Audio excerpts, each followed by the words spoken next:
अगली सुबह अद्विक की आंखें खुली तो नजरें सीधा ईसा पर जा ठहरी, जो बेड पर आराम से सिकुड़कर सो रही थी और उसका ब्लैंकेट नीचे गिरा हुआ था।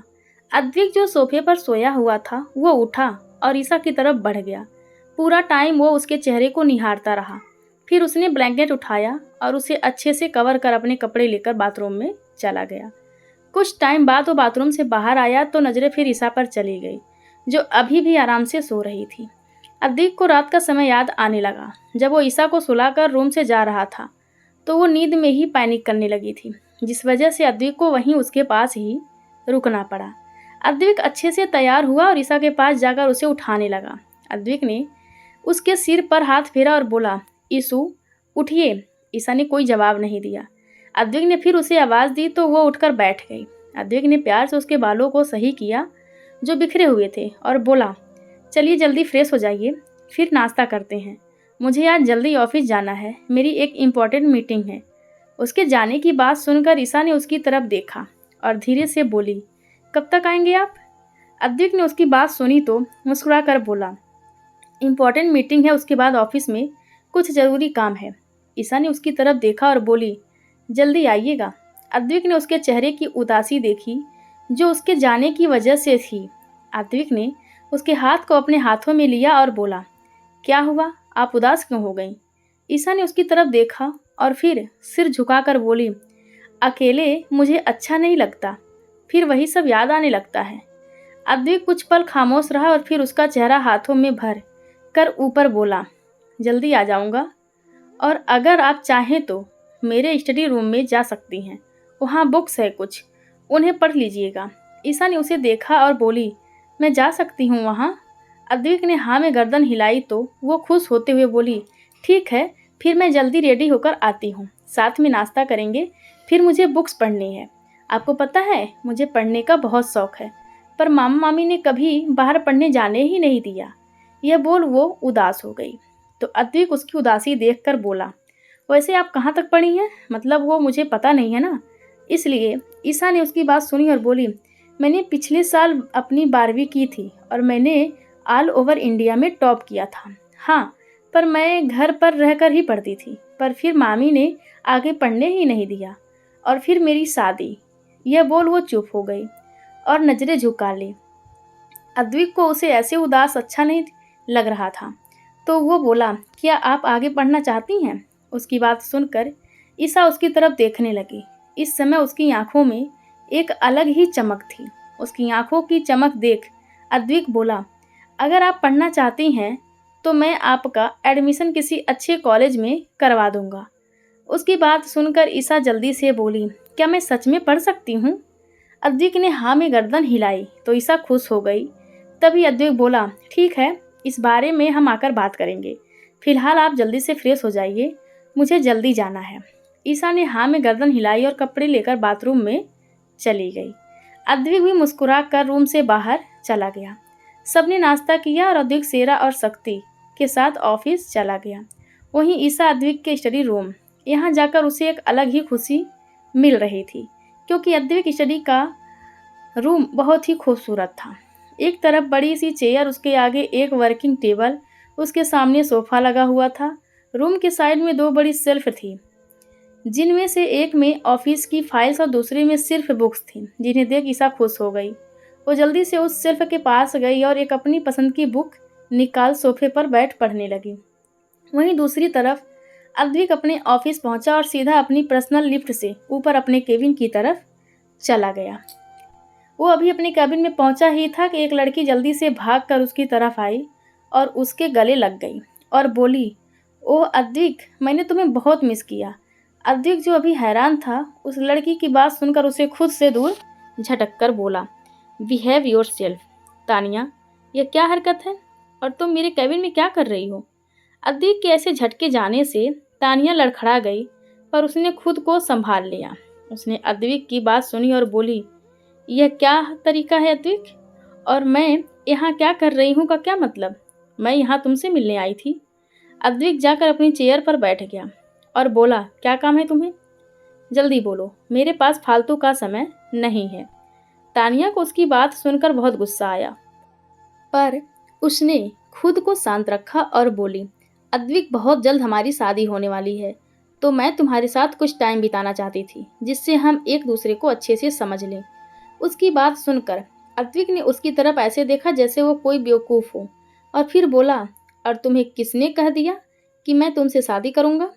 अद्विक की बात सुनकर एक पल को तानिया को कुछ समझ नहीं आया, पर फिर खुद को संभाल वो बोली, अद्विक, हमारे घर में हमारी शादी की बात चल रही है।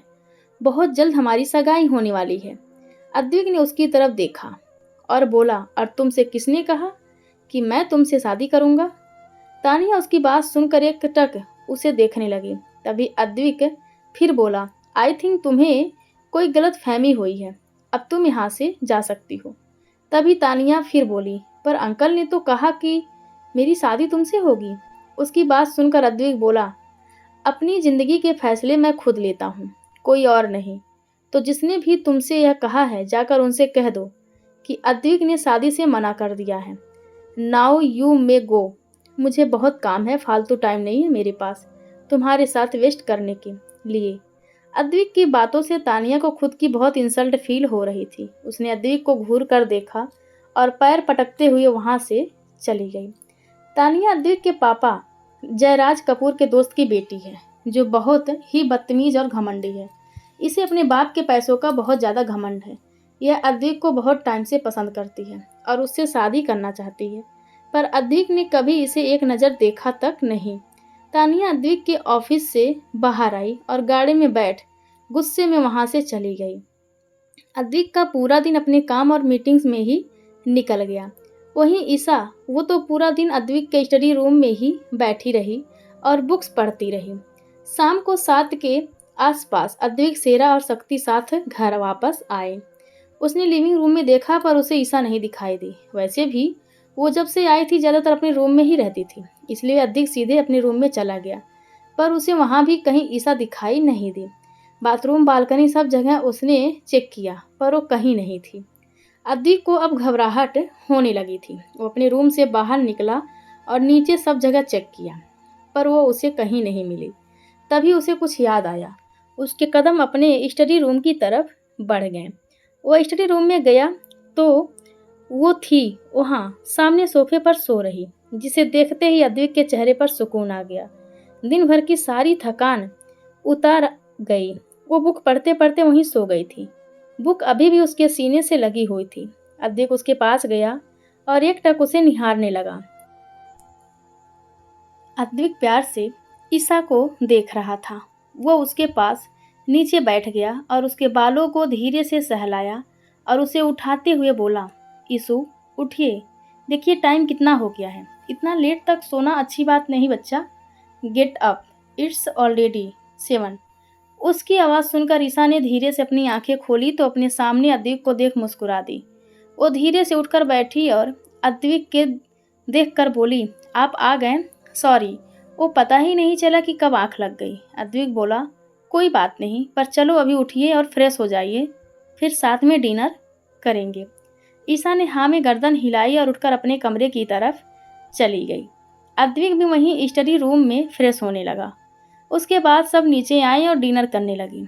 आज वो तीनों देख रहे थे कि रोज़ के मुकाबले ईसा खुश थी, और तो वो तीनों भी खुश थे, वरना जब से वो यहाँ आई थी जो भी उसके साथ हुआ उसे याद कर रोती रहती थी। तभी सेरा ईसा को देखकर बोला, छोटी, वैसे तुमने कहाँ तक पढ़ाई की है? उसकी बात सुनकर ईसा कुछ बोलती उससे पहले ही अद्विक बोला, पिछले साल 12वीं की है और ऑल ओवर इंडिया में टॉप किया है ईसू ने। यह कहते हुए उसके चेहरे पर एक गर्व वाली मुस्कान थी। अब भाई हो भी क्यों ना, उसकी मोहब्बत इतनी इंटेलिजेंट है तो गर्व करना तो बनता है। वहीं उसकी बात सुनकर शक्ति बोला, अरे वाह, तो फिर आगे क्या करने का प्लान है? उसकी बात सुनकर ईसा कुछ नहीं बोली और अद्विक को देखने लगी। उसे अपनी तरफ देखते हुए पाकर अद्विक बोला, मुझे मत देखिए, आपको आगे जो भी करना है मैं हमेशा आपके साथ हूँ। उसकी बात सुनकर ईसा मुस्कुरा दी और शक्ति की तरफ देखकर बोली, मुझे बिजनेस मैनेजमेंट पढ़ना है। सब उसकी बात सुनकर मुस्कुरा दिए। तभी अद्विक शक्ति को देखकर बोला, तुम कल ही ईसा के एडमिशन की सारी फॉर्मेलिटी पूरी कर देना। शक्ति ने हाँ में गर्दन हिलाई। ईसा आज बहुत खुश थी। उसने कभी सोचा भी नहीं था कि वो उस नर्क जैसी जिंदगी से कभी छुटकारा भी पा पाएगी। पर अद्विक ने उसे उस इंसान से हमेशा के लिए छुटकारा दिलवाया और अब उसे आगे पढ़ने का मौका भी दे रहा है ताकि वो अपने पैरों पर खड़ी हो सके और आगे जाकर उसे किसी सहारे की ज़रूरत ना पड़े। बातों बातों में सबने डिनर किया। ईसा ऊपर अपने रूम में चली गई और अद्विक सेरा और शक्ति के साथ स्टडी रूम में चला गया। स्टडी रूम में अद्विक अपनी चेयर पर बैठा हुआ था और सेरा और शक्ति उसके सामने सोफे पर बैठे हुए थे। अद्विक ने शक्ति की तरफ देखा और बोला, ईशू के एडमिशन की सारी प्रोसेस कंप्लीट हो जानी चाहिए और हाँ, उनके डॉक्यूमेंट रेडी हो गए हैं। शक्ति ने हाँ में गर्दन हिलाई तो सेरा बोला, भाऊ कि वो मान जाएगी? अद्विक ने आंखें बंद कर अपना सिर सीट से टिकाया और बोला, पता नहीं सेरा, पर मैं उन्हें संभाल लूँगा। सेरा ने हाँ में गर्दन हिलाई तो अद्विक ऐसे ही बोला, उसे बुला लो, कल मुझे उससे बात करनी है। उसकी बात सुनकर शक्ति का मुंह बन गया और वो बोला, उसे बुलाना ज़रूरी है क्या? अद्विक बोला, उसे यहाँ काम के लिए बुला रहा हूँ मैं, तो तुम उससे दूर ही रहना। तुम्हारी वजह से अगर उसे कोई प्रॉब्लम हुई तो मुझसे बुरा कोई नहीं होगा। अद्विक की बात सुनकर शक्ति बुरा समूह बनाता है और उठकर वहाँ से चला जाता है। सेरा भी कुछ देर और बातें कर वहाँ से चला जाता है।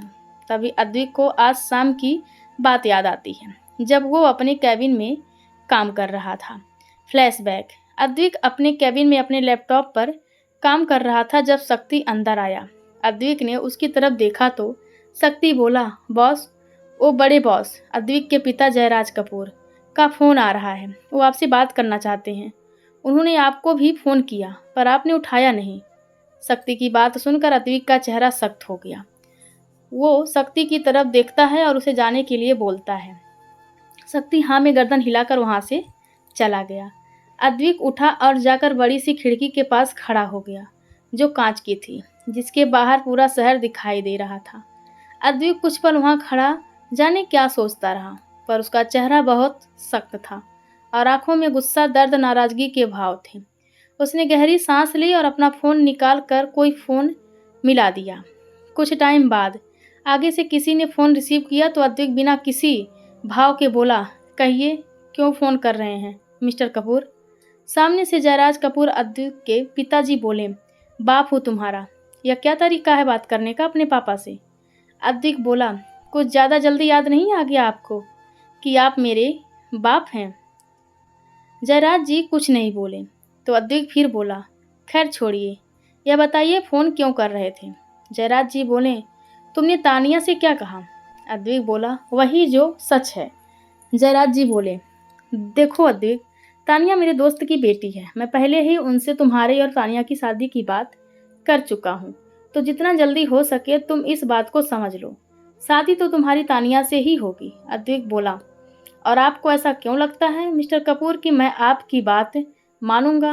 और रही बात शादी की, तो वो मैं उससे करूंगा जिससे मैं प्यार करूंगा, और तानिया तो वो लड़की कभी नहीं बन सकती।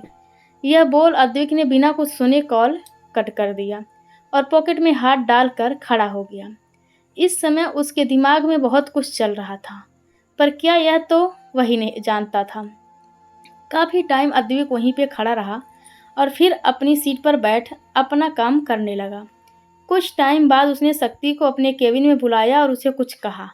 उसकी बात सुनकर शक्ति हैरान हो गया और बोला, are you sure you wanna do it? Advik बोला, यस आई एम श्योर, और अब मैं और इंतज़ार नहीं कर सकता, तो जितना कहा है उतना करो। शक्ति ने हाँ में गर्दन हिलाई और वहाँ से चला गया और अद्विक फिर गहरी सोच में खो गया। Flashback and. अद्विक अपने ख्यालों से बाहर आया और टाइम देखा तो 11 बज चुके थे। वो उठा और अपने कमरे की तरफ चल पड़ा, क्योंकि इन दिनों एक बात तो हो गई थी कि जब तक अद्विक ईसा का सिर अपनी गोद में रख उसे सुलाता नहीं था, उसे नींद नहीं आती थी। अद्विक रूम में आया तो ईसा बेड पर नहीं थी। बाथरूम का दरवाज़ा भी बाहर से बंद था। अद्विक को पता था कि वो कहाँ होगी, इसलिए उसने अपने कदम बालकनी की तरफ बढ़ा दिए। यहाँ वो मासूम रेलिंग के पास खड़ी एकटक उसे चाँद को देख रही थी। अद्विक दरवाजे पर खड़ा कुछ टाइम उसे निहारता रहा, पर उस नाजुक सी लड़की को पता नहीं था कि कोई आंखों में हजारों जज्बात लिए उसे शिद्दत से देख रहा है। अद्विक धीरे से उसके पास जाकर खड़ा हो गया। अपने पास किसी का मौजूदगी का एहसास हुआ तो उसने साइड में देखा। यहाँ अद्विक खड़ा सामने देख रहा था। ईशा ने नजरें फिर चाँद की तरफ की और बोली, आपका काम हो गया? हाँ। इसके बाद दोनों के बीच खामोशी छा गई, पर एक सुकून था जो दोनों की ही महसूस कर रहे थे। अद्विक ने ईशा को देखा और उसका हाथ पकड़कर उसे वहां लगे झूले पर लाकर बिठा दिया और खुद उसके सामने जमीन पर बैठ उसके दोनों हाथ पकड़ लिया। ईशा उसे ही देख रही थी। अद्विक ने उसकी आंखों में देखा और बोला, ईशु, मैं आपसे कुछ कहना चाहता हूँ, पर प्लीज पहले शांति से मेरी बात समझना और सोचना, उसके बाद कुछ कहना। ईशा ने हाँ में गर्दन हिलाई तो अद्विक गहरी सांस ली और बोला, देखो ईशु, मैं आपको पूरी दुनिया से प्रोटेक्ट कर सकता हूँ। आपकी तरफ उठने वाली हर आंख को निकाल कर फेंक सकता हूँ। मेरे रहते कोई आपको छूना तो दूर, आपकी तरफ एक नज़र देख भी नहीं सकता। पर मैं नहीं चाहता कोई आपके कैरेक्टर, आपके चरित्र पर उंगली उठाए। आप मेरे साथ मेरे इस घर में रहती हैं। मुझे कोई तकलीफ, कोई परेशानी नहीं है। पर यह दुनिया ऐसी नहीं है ईशु। यह कभी भी एक लड़के और लड़की के रिश्ते को सही नज़रों से नहीं देखती जब तक उनमें कोई रिश्ता ना हो।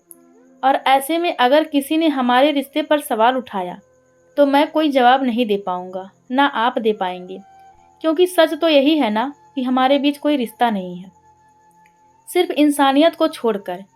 और यह दुनिया इस इंसानियत के रिश्ते को कभी नहीं समझती। इन्हें बस उंगली उठाने का मौका चाहिए। तो इस दुनिया को, इस समाज को जवाब देने के लिए क्या आप मेरे साथ एक रिश्ते में खुद को बांधेंगी? ईशा एकटक अद्विक को देखते हुए उसकी बात समझने की कोशिश कर रही थी। तभी अद्विक ने अपनी आंखें बंद की और गहरी सांस लेकर ईशा को देखकर बोला, ईशु, क्या आप मेरे साथ शादी करेंगी? उसकी बात सुनकर ईशा हैरान हो गई। उसे समझ नहीं आ रहा था कि उसने जो सुना वो सच है या उसका सपना। मतलब कोई उससे शादी कैसे कर सकता है जिसके साथ उसके पहले पति ने इतना गंदा सलूक किया हो? कोई कैसे उस जैसी लड़की को अपना सकता है जिसके खुद के मामा मामी ने उसे पैसों के लिए शादी के नाम पर बेच दिया हो? ईशा यही सब सोच रही थी जब अद्विक फिर बोला, जानता हूँ यह फैसला करना इतना आसान नहीं है, बट ट्रस्ट मी, मैं यह करना चाहता हूँ। आपकी जिम्मेदारी उठाना चाहता हूँ पूरी जिंदगी, वो भी अपनी खुशी से। आपके चेहरे की थोड़ी सी खुशी मेरे दिल को सुकून से भर देती है, तो मैं आपकी पूरी जिंदगी खुशियों से भरना चाहता हूँ। क्या आप मुझे एक मौका देंगी? ईशा ने कुछ नहीं कहा, बस चुपचाप अद्विक को देखती रही। उसे अद्विक की आंखों में कुछ दिखाई दे रहा था, कुछ गहरा, जिसे समझने में वो असफल थी। तभी अद्विक बोला, आप सोच लीजिए और कल मुझे जवाब दे दीजिएगा, पर फिलहाल चलिए, रात बहुत हो गई है, आपको सोना चाहिए। यह बोल उठा और ईशा को लेकर अंदर की तरफ बढ़ गया। वो बेड पर बैठा और ईशा को अपनी गोद में सिर रखने के लिए बोला तो वो उसकी गोद में सिर रखकर बच्चों की तरह सिमट गई। हालांकि उसके दिमाग में अद्विक की बातें चल रही थी। वो एकटक अद्विक को देख रही थी। अद्विक भी उसकी आंखों में ही देख रहा था। कुछ टाइम बाद अद्विक ने अपने हाथ से उसकी आंखें बंद की और बोला, मुझे देखने का काम सुबह कर लीजिएगा, पर फिलहाल आपको सोना चाहिए। यह बोल वो उसके बालों को सहलाने लगा। कुछ टाइम बाद ईशा सो गई। अद्विक ने उसे सोते देखा तो धीरे से उसका माथा चूम कर बोला, बहुत मोहब्बत करता हूँ आपसे, पर फिलहाल आपको बता नहीं सकता, लेकिन इतना ज़रूर कहूँगा, एक दिन आपको अपनी इस मोहब्बत का एहसास ज़रूर करवाऊँगा। पर अभी वो वक्त नहीं है। पहले आपको मजबूत बनना होगा अपने गुनहगारों को सज़ा देने के लिए, और इसमें हमेशा मैं आपके साथ हूँ। उसने ईशा को अच्छे से तकिए पर लिटाया और उसे ब्लैंकेट से कवर कर खुद सोफे पर जाकर लेट गया। और पता नहीं कब ईशा को देखते देखते उसकी भी आंख लग गई। अगली सुबह अद्विक की आंख आज जल्दी खुल गई। उसने ईशा की तरफ देखा जो बच्चों की तरह खुद में सिमट कर सो रही थी। ब्लैंकेट जमीन पर गिरा हुआ था। अद्विक ने उसे देखा और उसकी तरफ बढ़ गया। उसने ब्लैंकेट जमीन से उठाया और ईशा को अच्छे से कवर कर दिया। बिल्कुल बच्चों की तरह लग रही थी। इस समय उसे देख अद्विक को वो कोई 19 साल की लड़की नहीं बल्कि कोई 5 साल की बच्ची लग रही थी। अद्विक मुस्कुरा दिया और कुछ टाइम तक वो शांति से उसके चेहरे को निहारता रहा। फिर धीरे से उसके पास बैठ उसका हाथ अपने हाथ में पकड़ लिया और बोला, जानता हूँ आपके लिए आसान नहीं है, पर मैं आपके फैसले की कद्र करूँगा, पर आपको कभी अकेला नहीं छोड़ूंगा। हमेशा एक दोस्त बनकर आपके साथ रहूँगा। आप जो भी फैसला लेंगी मुझे मंजूर होगा। हाँ, लेकिन उम्मीद है कि आप हाँ ही कहें। यह बोल अद्विक हम खामोश हो गया। कुछ टाइम ईसा को देखने के बाद वो उठकर वहाँ से चला गया। अद्विक स्टडी रूम में आया और फिर सोकर जिम रूम की तरफ बढ़ गया, जहाँ सेरा और शक्ति पहले से मौजूद थी। अद्विक भी आकर अपनी एक्सरसाइज करने लगा। शक्ति और सेरा ने अद्विक को देख एक दूसरे की तरफ देखा। शक्ति अद्विक के पास गया और बोला, तूने बात की उनसे? क्या बोला उन्होंने? उसकी बात सुनकर अद्विक बिना उसे देखे अपनी एक्सरसाइज करते हुए बोला, हाँ बात की है, पर उन्होंने कभी कुछ बताया नहीं। शक्ति बोला, मतलब? अद्विक बोला, मैंने उन्हें सोचने का टाइम दिया है। तो शक्ति बोला, और अगर उन्होंने सोचने के बाद मना कर दिया तो? उसकी बात सुनकर अद्विक जो एक्सरसाइज कर रहा था रुक गया। कुछ टाइम वो खामोश रहा और फिर अपनी एक्सरसाइज करते हुए बिना उसे देख बोला, अगर उन्होंने मना करा तो मैं उनके फैसले की कद्र करूंगा और उसे मानूंगा। हाँ, पर एक दोस्त की तरह हमेशा उनका साथ दूंगा। उसकी बात सुनकर सेरा बोला, तो भाऊ, क्या आप उन्हें अपनी जिंदगी से जाने देंगे? अद्विक बोला, मोहब्बत सिर्फ कहने या करने का नाम नहीं है। जरूरी नहीं आप जिसे मोहब्बत करते हैं उन्हें पालें या अपना बना लें। मोहब्बत का दूसरा नाम कुर्बानी भी होता है। अपने महबूब की खुशी में खुश रहना भी मोहब्बत है, और मैं उनसे बेपनाह मोहब्बत करता हूँ और करता रहूँगा। इसके लिए ज़रूरी तो नहीं मैं उन्हें अपना बना लूँ। उसकी बात सुनकर सेरा और शक्ति ने आगे कुछ नहीं कहा। वो दोनों भी अपनी एक्सरसाइज करने लगे। पर अद्विक ने बिल्कुल सच कहा, जरूरी तो नहीं जिससे आप मोहब्बत करते हैं उसे अपना बना जाए। कभी भी उस इंसान की खुशी के लिए जिससे हम मोहब्बत करते हैं उससे दूर होना भी जरूरी हो जाता है। अगर वो हमसे दूर रहकर खुश है तो ठीक है, ना कम से कम इस बात का सुकून तो है कि जिससे हम मोहब्बत करते हैं वो हमसे दूर रहकर खुश है। वहीं दूसरी तरफ ईसा की आंखें खोली तो उसने नजरें इधर उधर दौड़ाई, पर शायद जिसे वो ढूंढ रही थी वो तो वहां था ही नहीं। ईसा को अजीब लगा, क्योंकि जब से वो इस घर में आई है उसे रात को सुलाने और सुबह उठाने का काम अद्विक ही करता था, पर आज वो उसे उठाने नहीं आया। ऐसा क्यों? ईसा सोच ही रही थी कि एकाएक उसको रात की सारी बातें याद आ गई जब अद्विक ने उसे शादी के लिए पूछा था। ईसा की आंखें नम हो गई और वो खुद से ही बोली, क्या वो मुझसे नाराज हैं क्योंकि मैंने उन्हें जवाब नहीं दिया? आज वो मुझे उठाने भी नहीं आए। जब से यहाँ आई हूँ वही तो मुझे उठाते हैं, लेकिन आज क्यों नहीं? ये सब बोलते समय उसकी आंखों से आंसू लुढ़क कर उसके गालों पर आ गए। उसने अपने घुटनों को बोल्ड किया और खुद में सिमट बैठ गई। अद्विक के बारे में सोचकर रोने लगी। तभी अद्विक रेडी होकर रूम में आया। उसने दरवाजे पर खड़े होकर जब ईसा को देखा तो उसका आंसुओं से भीगा चेहरा देख वो घबरा गया और भागकर उसके पास पहुंच गया। अद्विक उसके पास बेड पर बैठा और उसका चेहरा हाथों में लेकर घबराई आवाज में बोला, ईसु क्या हुआ आपको? आप रो क्यों रही हैं? किसी ने कुछ कहा क्या? बोलो ना बच्चे, क्या हुआ? यह बोल वो ईसा को अपनी घबराई नजरों से देखने लगा। ईसा ने उसे अपने सामने देखा तो वो जल्दी से उसके सीने से लग गई। अद्विक हैरान रह गया, उसके हाथ हवा में ही रह गए। वहीं ईसा उसके सीने से लगकर फूट फूट कर रोने लगी। उसके रोने की आवाज़ सुनकर अद्विक ने उसे अपनी बाहों में भर लिया और उसके बालों को सहलाते हुए बोला, क्या हुआ ईसु? मुझे बताइए ना, आप इतना रो क्यों रही हैं? किसी ने कुछ कहा है क्या, या मुझसे कुछ गलती हुई है? अगर मुझसे कुछ गलती हुई है तो प्लीज़, सॉरी, पर प्लीज़ रोना बंद कर दो, मुझे अच्छा नहीं लगा। ईसा को रोते देख अद्विक को अपने सीने में दर्द महसूस हो रहा था। ईसा उसके सीने से लगे रोते हुए बोली, आप नाराज हैं मुझसे? प्लीज़ मुझसे नाराज मत होना, मुझे बिल्कुल अच्छा नहीं लग रहा। आप चाहो तो आप मुझे डांट लेना, चाहे तो मार भी लेना, मैं कुछ नहीं कहूँगी, पर प्लीज़ मुझसे नाराज मत होना। यह बोल वो फिर रोने लगी। वहीं अद्विक उसकी बात सुनकर हैरान हो गया और उसे खुद से अलग कर उसके आंसू पोंछते हुए बोला, मैं क्यों आपसे नाराज होऊंगा? आपको किसने कहा कि मैं आपसे नाराज हूँ? ईसा ने अपना चेहरा ऊपर उठाकर उसे देखा और बोली, अगर आप मुझसे नाराज नहीं हैं तो आप मुझे उठाने क्यों नहीं आए? अगर आप कल रात वाली बात से नाराज हैं कि मैंने आपको जवाब नहीं दिया तो मैं आपसे शादी करने के लिए तैयार हूँ, पर प्लीज़ मुझसे नाराज होकर बात करना बंद मत करना। ईसा की बात सुनकर अद्विक हैरान हो गया। उसे समझ नहीं आ रहा था कि वो क्या बोले। वो एकटक उसके चेहरे को देखते हुए बोला, आपने क्या बोला? अभी उसकी बात सुनकर ईसा ने उसकी आंखों में देखा और बोली, यही कि मैं आपसे शादी के लिए तैयार हूँ। उसकी बात सुनकर अद्विक के चेहरे पर एक प्यारी सी स्माइल आ गई और आंखें सुकून से बंद हो गई। उसने ईसा को वापस अपने सीने से लगा लिया। उसके दिल में सुकून था। अब रात से वो बहुत परेशान था। उसने ईसा और शक्ति और शेरा को तो कह दिया था कि वो ईसा के फैसले की कद्र करेगा। अगर वो उससे शादी करने को मना करती है तब भी उसका फैसला मानेगा, पर वो बहुत बेचैन था। उसे डर था कि अगर सच में वो शादी के लिए मना कर देंगी तो वो क्या करेगा, कैसे उसके बिना रहेगा। अब तो उसे आदत हो गई थी रात को सोने से पहले और सुबह उठते ही ईसा का चेहरा देखने की। अद्वैक ने ईसा के चेहरे को अपने हाथों में भरा और प्यार से उसका माथा चूम कर बोला, मैं आपसे नाराज नहीं था यीशु, बस कुछ काम आ गया था इसलिए गया था। पर हाँ, आपका फैसला सुनकर मैं बहुत खुश हूँ और वादा करता हूँ कि आपको भी हमेशा खुश रखूंगा। दुनिया की सारी खुशियाँ आपके कदमों में लाकर रख दूंगा। ईसा ने कुछ नहीं कहा, बस भरी आंखों से उसे देखती रही। अद्विक ने उसके माथे को प्यार से चूमा तो इस एहसास से ईसा की आंखें बंद हो गई, धड़कनें बढ़ गईं और गाल सुर्ख लाल हो उठे।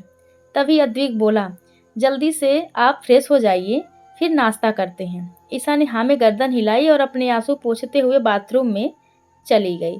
अद्विक वहीं बैठ उसका इंतजार करने लगा। आगे के एपिसोड सुनने के लिए बने रहें हमारे चैनल के साथ। कहानी अच्छी लगी तो लाइक शेयर और कमेंट करना बिल्कुल ना भूलें। धन्यवाद आप सबका।